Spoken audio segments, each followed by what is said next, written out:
So about a few years ago, I made this video about Paper Mario Color Splash and how I didn't like how the series was going, but Nintendo recently dropped a trailer for Origami King, and I actually liked it, but I'm still worried about how it's going to turn out.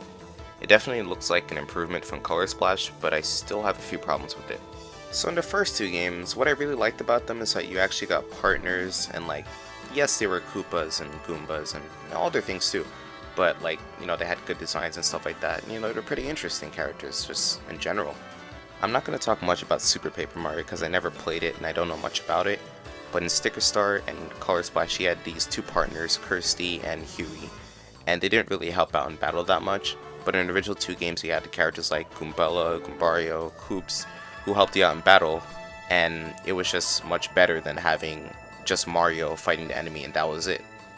It seems that Origami King might have the same problem as Sticker Star and Color Splash because they had the generic Mario characters like Bob-ombs, Shy Guys, Goombas, and Toads, but it seems to be more of an interesting story, so it might not be just generic characters, but it just might be generic designs.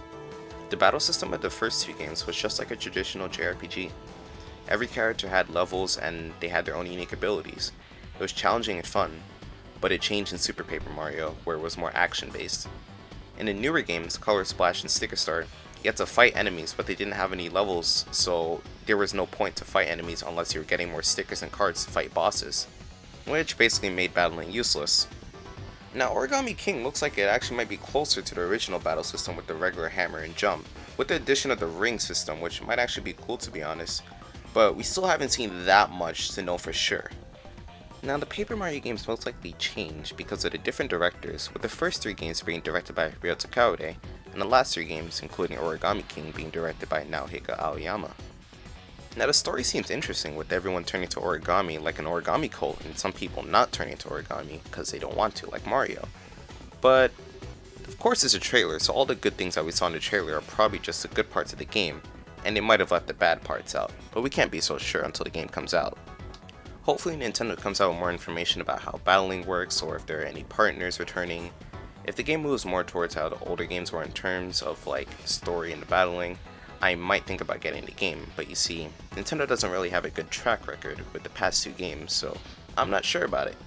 Listen, I'm not trying to hate on the game. I want the game to be good, and it might just be a repeat of the past two games, which I hope it isn't.